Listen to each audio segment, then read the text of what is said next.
नमस्कार दोस्तों, the express studio का स्वागत है। आज हम लोग क्लास टेंथ के आज हम लोग मॉडल प्रश्न पत्र जो है, मॉडल सेट जो है, फर्स्ट का जो है एग्ज़ाम जो होने वाला है तो उसका पहला सेट है। इसका हम लोग पूरा डिटेल के साथ सॉल्यूशन देखने वाले हैं। जो आपका फर्स्ट टर्म का एग्ज़ाम होने वाला है 1 दिसंबर से जो शुरू होने वाला है, उसका ये आपका है मॉडल सेट। और इसीलिए वीडियो के अंत तक ज़रूर बने रहें, मैं आप लोगों को पूरा डिटेल के साथ बताऊंगा। तो आइए, ये है आपका साइंस है, तो ये पहला सेट है। आपका दूसरा सेट, तीसरा सेट, जितने भी सेट हैं, जितने भी सब्जेक्ट हैं, सभी सब्जेक्ट का मैं सॉल्यूशन दूंगा। इसीलिए इस चैनल पर आप लोग बने रहें और वीडियो के अंत तक ज़रूर देखें। तो आइए थोड़ा सा इंट्रोडक्शन देख लेते हैं कि मॉडल प्रश्न पत्र का क्या है। तो इसमें हम लोग देखिए, ये क्लास 10th का है, सब्जेक्ट आपका विज्ञान है। समय आपको 90 मिनट मिलेगा, यानी 1.5 घंटा समय मिलेगा और उसमें 40 अंक मिलेगा आपको। सही जवाब देने पर 40 अंक मिलेगा। क्या बोलता है, और इसमें आपका प्रश्न की संख्या भी जो है 40 ही रहेगा। तो आप लोग देख सकते हैं कि ये निर्देश भी दिया हुआ है। निर्देश भी को भी थोड़ा सा जान लीजिए आप लोग। पहला सेट है इसलिए इसको बता देते हैं। देखिए, सभी प्रश्नों के उत्तर अनिवार्य है, यानी जितने भी प्रश्न हैं सभी प्रश्नों का उत्तर देना अनिवार्य है। उसमें से देख रहिए, कुल प्रश्न जो है, प्रश्नों की संख्या 40 है। आपके बाद यहाँ देखिए, प्रत्येक प्रश्न के लिए 1 अंक निर्धारित है, यानी प्रत्येक प्रश्न के लिए आपको 1 ही अंक मिलेगा। तो आपको 40 प्रश्न है, उसमें से 1 अंक मिलेगा। तो यानी आपका टोटल मार्क्स जो हो गया, टोटल मार्क्स कितना हो गया, 40 हो गया। तो इसीलिए पूर्णांक यहाँ दिया हुआ है 40। उसके बाद आप देख सकते हैं कि प्रत्येक प्रश्न के 4 विकल्प हैं। आपको 4 विकल्प दिया रहेगा, उसमें से 1 ही आपका सही है, उसी को सिलेक्ट करना है। उसके बाद आपका दिया हुआ है कि सही विकल्प का चयन करें। आप देख सकते हैं कि सही विकल्प का चयन करना है। उसके बाद गलत उत्तर के लिए कोई अंक नहीं कटे जाएंगे, यानी आपको नेगेटिव मार्किंग नहीं, आपको अंक जो है नहीं काटेगा। आप गलत भी अगर जवाब दे देंगे तो आपका उसका नंबर नहीं कटेगा। इसीलिए आप लोग अगर मान ली कोई प्रश्न में आपको अगर कन्फ्यूजन हो तो आप लोग जो अपने अंदाज से सही लगे उसको मार दीजिएगा, कोई दिक्कत नहीं है। आपको नेगेटिव मार्किंग नहीं है, नंबर नहीं कटेगा। आइए हम लोग बिना देर किए वीडियो को शुरू करते हैं। आइए चलिए, देखिए ये है आपका मॉडल सेट प्रश्न पत्र 1, जिसका साइंस है आपका। देखिए, पहला क्वेश्चन है, दाढ़ी बनाने में किस प्रकार के दर्पण का उपयोग किया जाता है। तो दाढ़ी बनाने में आपका समतल दर्पण का उपयोग किया जाता है। तो आपका सही आंसर क्या हो जाएगा, साइज सी हो जाएगा, फर्स्ट का सी। उसके बाद सेकेंड में है कि गोलीय दर्पण में फोकस दूरी एवं वक्रता त्रिज्या के बीच संबंध क्या है। तो वो इसका संबंध होता है F बराबर होता है R/2, यानी वक्रता त्रिज्या की आधी होती है फोकस दूरी। तो क्या होगा, आपका यहाँ दिया है F/2, तो ये नहीं होगा। आपका दिया है F बराबर R/2, तो ये आपका सही है। ये भी नहीं होगा, ये भी नहीं होगा।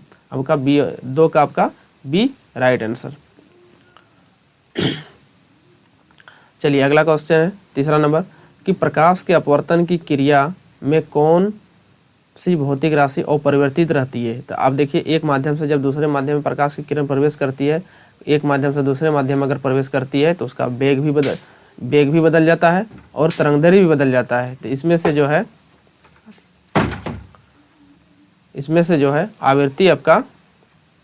आवृत्ति जो है आपका इसमें नहीं बदलती है। इसमें आवृत्ति आपका नहीं बदलती, यानी ऑप्शन आपका जो है सी आपका, सॉरी ए जो है आपका सही होगा। इसमें आपका ये वेग और ये आपका नहीं होगा। हम टिक लगाएं, ये चेंज होता है, इस चीज़ के लिए टिक लगाए थे, यानी आपका सही आंसर क्या होगा, आवृत्ति होगा। चलिए आइए अगला देखते हैं, 4 नंबर, अवतल दर्पण से परावर्तन के बाद किरण किस बिंदु से होकर गुजरती है। तो अवतल दर्पण जैसे मान लीजिए है, इसमें जो है, इसमें फोकस जब परावर्तित जब होता है तो इसमें क्या होता है कि ये मान लेते हैं यहाँ सी है, ये एफ है, तो ये परावर्तन के बाद फोकस से ही ये गुजरती है। तो किससे गुजरती है, एफ से, फोकस से गुजरती है। अगला है, किसी दर्पण से वस्तु को कहीं भी रखने से वस्तु के बराबर आकार का सीधा प्रतिबिंब बनता है तो दर्पण होगा। तो देखिए यहाँ पर बोल रहा है क्या, सीधा अगर कहता तब तो आपका उत्तल और समतल दोनों होता, लेकिन आपका बराबर आकार का बोल दिया है, तो इसमें आपका जो उत्तल दर्पण होता है ये बराबर नहीं होता, ये छोटा कर देता है। इसीलिए आपका ये इसका सही आंसर आपका समतल दर्पण होगा। आइए अगला सवाल को देखते हैं, 6ठा नंबर क्वेश्चन को देखते हैं। देखिए 6ठा नंबर क्वेश्चन में क्या है कि प्रकाश के अपवर्तन के कितने नियम है। तो प्रकाश के अपवर्तन के 2 नियम है, याद रखिएगा कितने हैं, 2 नियम है। ऑप्शन नंबर आपका बी सही होगा। 7वां नंबर है, किसी गोलीय दर्पण की वक्रता त्रिज्या 50 सेंटीमीटर है तो फोकस दूरी क्या होगी। अगर बोल रहा है कि वक्रता त्रिज्या यानी r बराबर अगर 50 सेंटीमीटर दिया हुआ है तो बोल रहा है कि इसके फोकस दूरी क्या होगा, f बराबर क्या होगा, वाट। तो आपको सिंपल सा है कि f बराबर फॉर्मूला क्या होता है, f बराबर अभी हम लोग तुरंत देखें कि r/2, तो r का वैल्यू है 50 और इसका 2, तो 25 दूना 50 यानी आपका क्या जाएगा 25 सेंटीमीटर हो जाएगा। तो आपका ऑप्शन नंबर आपका सी का सही होगा, 7 का सी होगा। चलिए अगला क्वेश्चन को देखते हैं। 8वां नंबर देख सकते हैं। देखिए इसमें क्या है कि 1 मीटर फोकस दूरी वाले उत्तल लेंस की क्षमता होती है। तो अगर 1 मीटर फोकस दूरी अगर लेंस की क्षमता है तो उसका जो होता है क्षमता जो होगा 1 मीटर फोकस दूरी तो उसका क्षमता होगा 1d यानी 1 डायोप्टर। ऑप्शन नंबर आपका बी सही होगा। 9वां नंबर किसी उत्तल लेंस की फोकस दूरी हमेशा होती है। तो उत्तल लेंस जो होता है आपका देख सकते हैं कि ये होता है आपका उत्तल लेंस होता है। तो इसमें जो आपका होता है इसका जब भी आपका अगर फोकस दूरी होता है तो ये राइट साइड में दाहिने तरफ इसका प्रतिबिंब बनता है, जिसके कारण से किसी भी चिन्ह परिपाटी में हम लोग पढ़े थे कि दाहिने ओर की मापी गई दूरी हमेशा क्या होता है प्लस होता है। इसलिए इसका भी क्या होगा उत्तल का क्या होगा प्लस होगा, क्या होगा प्लस होगा, पॉजिटिव होगा। आइए अगला देखते हैं। प्रकाश का वेग न्यूनतम होता है। तो प्रकाश का वेग न्यूनतम होता है, तो प्रकाश का वेग जो न्यूनतम होता है आपका हो जाएगा कांच में हो जाएगा। देखिए जिसका अगर अपवर्तनांक ज़्यादा रहता है तो जिसका अपवर्तनांक अगर ज़्यादा रहता है तो उसमें आपका वेग जो होता है न्यूनतम हो जाता है। चलिए अगला देखते हैं।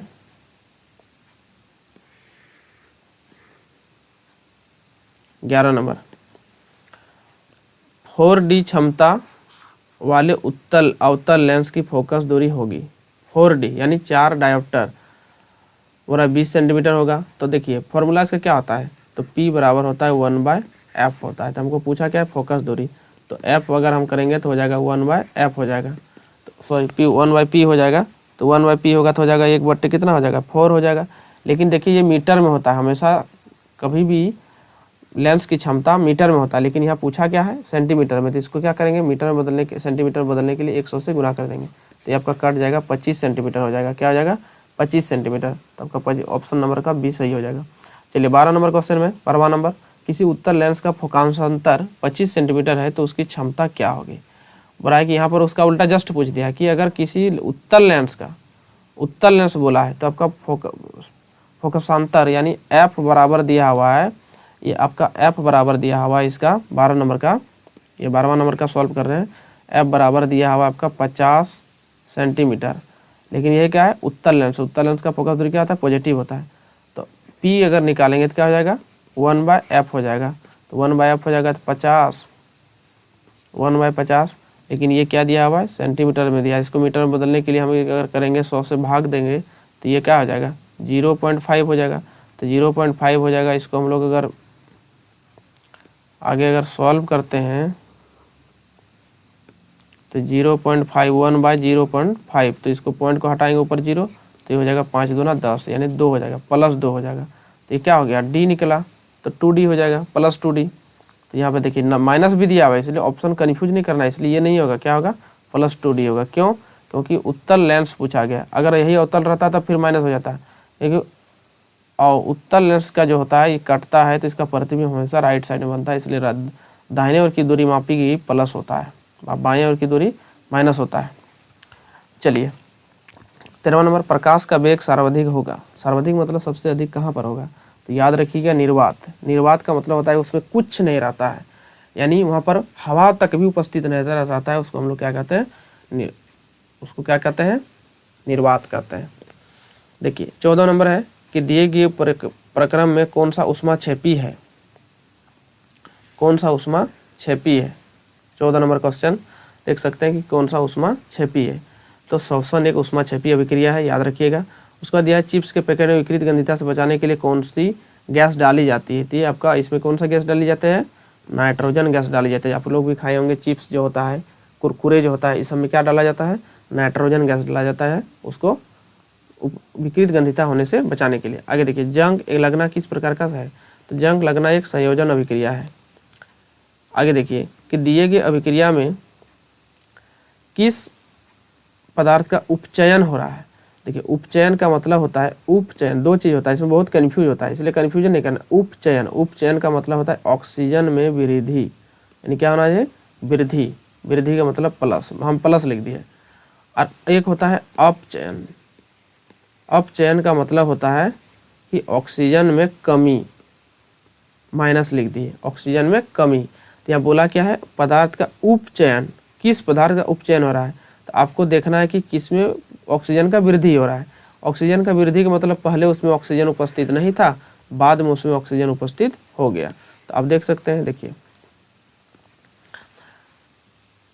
तो 17वां नंबर क्वेश्चन में देखिए, तो आप यहाँ अगर ध्यान दीजिएगा तो इसमें ध्यान देने पर आपको मिलेगा कि आप ध्यान दीजिए कि इसमें ऑक्सीजन में किसमें वृद्धि हो रहा है। तो पहले आप देखिए कि कार्बन के पास ऑक्सीजन नहीं था, लेकिन अब यहाँ क्या है कि कार्बन के पास ऑक्सीजन, यहाँ देखिए अभिक्रिया होने के बाद देखिए यहाँ ऑक्सीजन में इसमें वृद्धि हो गया। तो आपका उपचयन कौन हो रहा है, तो यानी कार्बन हो रहा है। क्यों, क्योंकि इसमें कार्बन की संख्या बढ़ रहा है, इसलिए आपका इसका आंसर क्या होगा, कार्बन होगा। चलिए नेक्स्ट क्वेश्चन देखिए, इसमें बोला है कि कौन सा रासायनिक समीकरण संतुलित है। तो कौन सा रासायनिक समीकरण संतुलित है, तो इसमें आप देखिए इसमें कितना है, Ca एक है तो इधर भी एक है, ऐसे करके चेक किया जाता है। Ca एक है तो एक है, यहाँ भी है। कार्बन एक है तो कार्बन यहाँ पर एक, इस साइड में एक है, लेकिन यहाँ कितना है, कार्बन आप देख सकते हैं कि यहाँ की ब्रैकेट के बाहर में 3 लगा हुआ है, तो यानी 3 है, तो इसका मतलब ये संतुलित नहीं है। यहाँ देखिए H2 है, यहाँ भी H2 है, ऑक्सीजन 2 है, नहीं H यहाँ 2 है, यहाँ पर देखिए 2 दूना 4 है, ये इसलिए ये भी नहीं होगा। यहाँ देखिए 4L है, यहाँ 2 ही L है, इसलिए ये भी नहीं होगा। तो यहाँ पर देखिए 2Cu है, यहाँ पर O2 है, और यहाँ पर 2 कॉपर है, यहाँ पर एक ही कॉपर है, यहाँ पर 2 ऑक्सीजन है, यहाँ भी 2। देखिए हो ऐसे अगर यहाँ पर ये भी एक भी संतुलित नहीं है, लेकिन नियम था अगर यहाँ पर अगर 2 रहता तो फिर आपका डी नंबर ही सही होता, क्योंकि डी नंबर ही होना चाहिए, क्योंकि इसमें अगर 2 छूट गया होगा टाइपिंग में, टाइपिंग मिस्टेक है, यहाँ पर 2 अगर होगा तो यही आपका डी नंबर आपका सही होगा। ऐसे अगर देखा जाए तो आपका एक भी ऑप्शन सही नहीं है। चलिए 19 नंबर क्वेश्चन, दिए गए चित्र में कौन सी अभिक्रिया हो रही है। तो कौन सी अभिक्रिया हो रही है, तो आप देख सकते हैं कि Pb है, CuCl2 है। तो आप यहाँ देख सकते हैं कि जैसे ही Pb ये अभिक्रिया जब इसमें करता है तो क्या होता है कि Cl2 को जो है कॉपर को विस्थापित करता है, यानी कॉपर को अलग कर देता है, और ये Cl2 इसके साथ जुड़ जाता है। तो यहाँ देख सकते हैं कि क्या हो गया, Pb के साथ में क्या हो गया, Pb क्या किया, Cu को विस्थापित कर दिया, इसीलिए क्या होगा, ये विस्थापन अभिक्रिया होगा। क्या होगा, विस्थापन अभिक्रिया होगा। चलिए 20 नंबर क्वेश्चन, दिए गए पदार्थ में कौन सा गंध सूचक की तरह व्यवहार करता है। गंध सूचक मतलब जिसका हम लोग गंध से हम लोग अम्ल या क्षार का पता कर सकते हैं, तो हम लोग प्याज से हम लोग पता कर सकते हैं, इसलिए क्या होगा आंसर इसका, प्याज होगा। आगे देखिए कि हड्डियों को जोड़ने के लिए डॉक्टर किस लवण का प्रयोग करते हैं। तो हड्डियों को जोड़ने के लिए प्लास्टर ऑफ पेरिस का प्रयोग किया जाता है, जिसका सूत्र होता है CaSO4 × 1/2 H2O। तो ये हो जाएगा आपका ऑप्शन नंबर डी। आगे देखिए 22 नंबर, विरंजक चूर्ण का सूत्र क्या है। तो विरंजक चूर्ण का सूत्र है CaCl2। अब याद CaOCl2 याद रखिएगा, बहुत इंपॉर्टेंट फॉर्मूला को याद रखना बहुत जरूरी है। ये हो गया आपका कैल्शियम ऑक्सीक्लोराइड, इसका रासायनिक नाम है कैल्शियम ऑक्सीक्लोराइड। इसको विरंजक चूर्ण बोलते हैं, और इसको हम लोग बोल्च की भाषा से ब्लीचिंग पाउडर भी बोलते हैं इसको, विरंजक चूर्ण को। आइए अगला क्वेश्चन को देखते हैं। 23वां नंबर देखिए, 23वां नंबर क्वेश्चन में क्या है कि इस चित्र में कौन सी अभिक्रिया हो रही है। ये आपको इस चित्र को ध्यान से देखना है, इसमें कौन सी अभिक्रिया हो रही है। तो अगर आप ध्यान से देखेंगे, इसमें आपका वियोजन अभिक्रिया हो रहा है, इसमें आपका जल को टूट करके इसमें अलग अलग ये हो रहा है, इसमें क्या हो रहा है, वियोजन अभिक्रिया हो रहा है। अगर देखिए टमाटर में कौन सा अम्ल पाया जाता है, टमाटर में आपका ऑक्सैलिक अम्ल पाया जाता है, ऑक्सैलिक अम्ल। तब क्या हो जाएगा, ऑप्शन नंबर डी हो जाएगा। क्या हो जाएगा, ऑप्शन नंबर आपका डी हो जाएगा। चलिए अगला क्वेश्चन, वो देखिए तनुकरण प्रक्रिया में होती है। तो तनुकरण प्रक्रिया में क्या होता है कि तनुकरण का मतलब होता है कि किसी भी पदार्थ में अगर हम लोग जल की मात्रा बढ़ाते जाएंगे, तो देखिए अगर मान ली कोई चीज़ है, अगर आप थोड़ा समझ लीजिए, अगर मान लिया चीनी है, तो अगर हम इसमें जल की मात्रा को मिलाते चलेंगे तो क्या होगा, चीनी का जो मात्रा है उसमें क्या हो जाएगा, प्रति इकाई आयतन में कमी होते जाएगा। चीनी का मात्रा तो कम होते जाएगा, आयतन उसका जल का आयतन बढ़ते जाएगा, तो चीनी की मात्रा उसमें घटते जाएगा। तो क्या होता है कि उसमें H प्लस आयन या OH माइनस आयन सांद्रता में क्या होता है, कमी होता है, वृद्धि कभी नहीं होता है। याद रखिए ये सब ऑप्शन में सारा में वृद्धि दिया हुआ है, इसलिए ये एक भी सही नहीं है। तो तनुकरण का मतलब होता है सांद्रता में कमी, सांद्रता में कमी, तो ऑप्शन नंबर का सी होगा। चलिएगा 26वां नंबर क्वेश्चन में देखते हैं। 26वां नंबर क्वेश्चन में है कि निम्नलिखित में कौन प्रकाशीय वियोजन का उदाहरण है। प्रकाशीय वियोजन, प्रकाशीय वियोजन का मतलब अगर हम लोग इसमें प्रकाश डालते हैं तो वियोजित हो जाता है, तो कौन सा विक्रिया है, तो AgBAr, ये है आपका राइट आंसर। 26 का ए सही है, तो यही होगा आपका राइट आंसर। इसमें अगर हम लोग सूर्य का प्रकाश अगर डालते हैं तब जाकर के ये Ag और Br में अलग अलग वियोजित हो जाता है, अलग अलग हो जाता है जब इसमें सूर्य का प्रकाश इसमें डाला जाता है। आप समीकरण को पढ़े होंगे, ऊपर में इसका लिखा जाता है सूर्य प्रकाश, यहाँ पर लिखा जाता है सूर्य प्रकाश। चलिए अगला 27वां नंबर, अमीबा अपने किस अंग से भोजन ग्रहण करता है, तो ये कुटपाथ से भोजन ग्रहण करता है। आगे है पाचन प्रक्रिया में वसा का इमल्सीकरण कौन करता है, तो ये आपका ये हो जाएगा पीत हो जाएगा। क्या हो जाएगा, ऑप्शन नंबर डी आपका पीत हो जाएगा, पीत के द्वारा इसमें होता है। आगे देखिए वसा को पीत उसको हजम करता है। आगे देखिए 29 नंबर, निम्नलिखित में से किस जीव में स्वपोषी पोषण होता है, तो स्वपोषी अगर देखा जाए यहाँ जीव बोला है, लेकिन यहाँ पर एक भी जीव नहीं है। देखिए यहाँ पर देखिए अमरबेल भी नहीं है, ये तो स्वपोषी नहीं है, दूसरे पर निर्भर होता है। कवक भी दूसरे पर निर्भर होता है, अमीबा भी दूसरे पर निर्भर होता है, लेकिन यहाँ पर स्वपोषी पोषण जीव बोल दिया है। हालांकि इसमें जीव तो ऑप्शन है नहीं, तो ऐसे अगर देखा जाए तो स्वपोषी में कौन आएगा, आम होगा। आगे देखिए मानव हृदय में कितने कोष्ठक होते हैं, तो मानव हृदय में याद रखिएगा 4 कोष्ठक होते हैं। श्वसन वर्णक किसे कहते हैं, तो श्वसन वर्णक क्लोरोफिल को कहा जाता है, क्लोरोफिल को श्वसन वर्णक कहा जाता है, श्वसन वर्णक कहा जाता है। आगे देखिए उत्सर्जन तंत्र की क्रियात्मक इकाई क्या है, तो आपका ये है आपका क्या हो जाएगा, विक्राणु। ये विक्राणु या नेफ्रॉन, याद रखिएगा कभी कभी इसमें नेफ्रॉन भी लिखा रहता है, तो इस नेफ्रॉन भी इसका सही आंसर होगा। चलिए अगला हो जाएगा, देखिए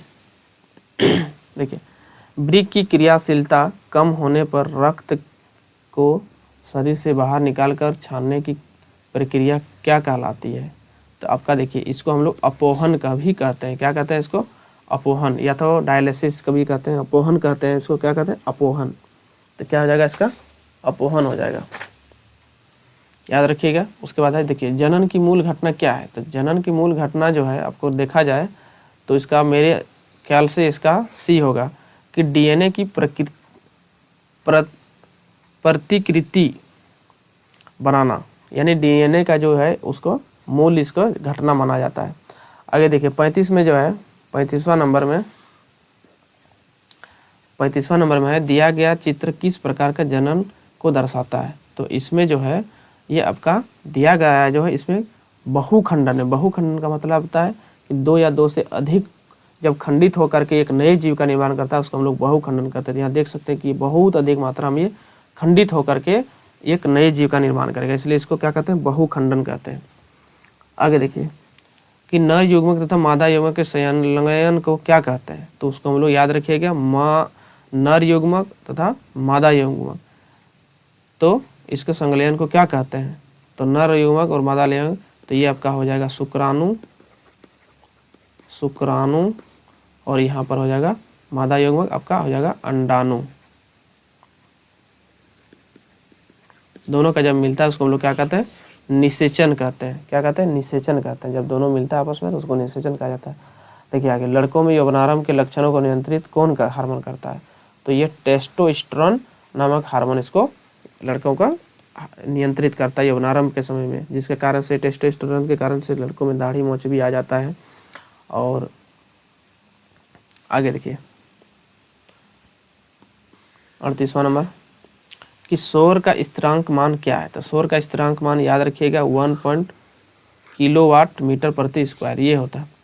आगे देखिए 39 नंबर जैव गैस का मुख्य घटक क्या है, तो ये इसमें जैव मुख्य गैस का मुख्य घटक जो होता है वो मीथेन होता है, सबसे ज़्यादा उसमें मीथेन पाया जाता है।